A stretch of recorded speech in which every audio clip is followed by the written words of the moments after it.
What we see from the data, first of all, is we see very clear signs that tariffs are having a price level impact on affected goods. So let's take durable goods, for example. Durable goods in the PCE report, which is the inflation concept that the Fed pays attention to.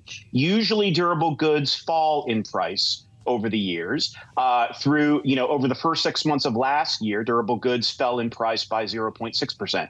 They've risen by 1.7% in the first 6 months of 2025, which is very unusual heat for durable goods. Those are the goods, of course, like appliances, furniture, electronics, that are the most sensitive to the tariffs that have been put in place by this administration. So I think there are very clear signs that certain goods in particular are getting hit by these tariffs, and that the the effect of the tariffs is being passed on to consumers. We estimate at the Budget Lab in a forthcoming report that probably about 3/4 of the tariffs that have been put in place so far are being borne by consumers rather than businesses and rather than foreign producers. I got some pretty chippy mail from folks on the terminal and viewers and listeners after that conversation with Stephen Myron yesterday. People start pulling their hair out over this argument about whether tariffs are inflationary. The whole other argument is about, well, who actually pays tariffs? Can you speak to this issue, the idea of a one-time bump in prices not equaling an inflationary trend? What's your view of this? Yeah, no, it's a very important debate to have.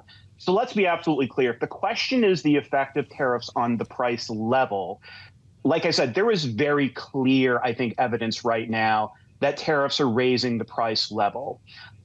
The much more debatable contention is whether tariffs increase inflation, growth in prices persistently over time. Now, tariffs take some time to phase in and to be, priced into businesses. Businesses, sort of look over their shoulder. They look at what other businesses are doing. They look at how price sensitive consumers are, and they make decisions from week to week, month to month, how much they're going to pass on to consumers. Gradually over time, we think more and more of the tariff gets passed on to consumers. And because of that gradual phase in, it can feel inflationary, right? Like the pace of growth in prices, goes up for a time. The better argument, I think, comes from the Federal Reserve that has looked into this. And they say, look, it's not just a mechanical one-time price level effect. There are effects on supply chains, the supply side of the economy, and that has a risk of being, if not permanently inflationary, then, persistently inflationary over 2 to 3 years.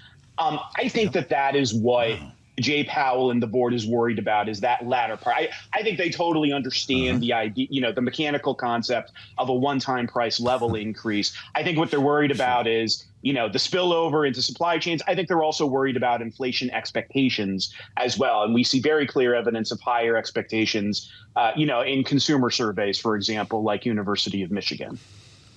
That's got to be the smartest answer I've heard to that question yet. Well, thank Ernie, you. I salute you. So let's look at what I'm the not actual even fully research. Caffeinated yet.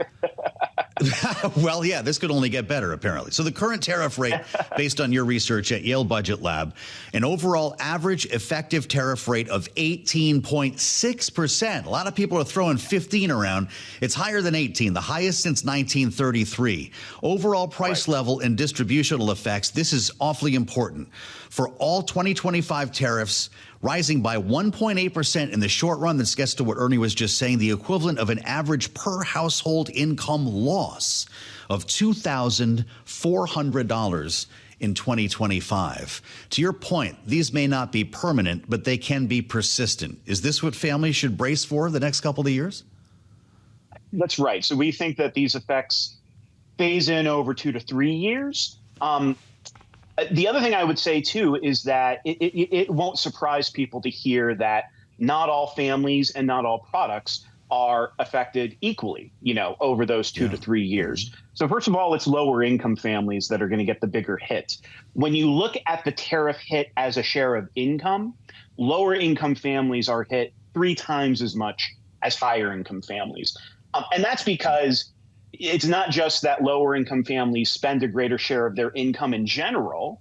It's that they spend a greater share of their budget on imports, in particular imports from China, because imports are often a cheaper way to get the durable goods necessities that they need. Think about, back to school shopping with clothing and electronics. So that's point one. The other thing is that, when you look at different products, it's obviously not a 1.8% across the board price increase. Services are going to be relatively unaffected by tariffs. Whereas when you look at apparel, electronics, cars, you're going to see double-digit price increases to the level over a couple of years.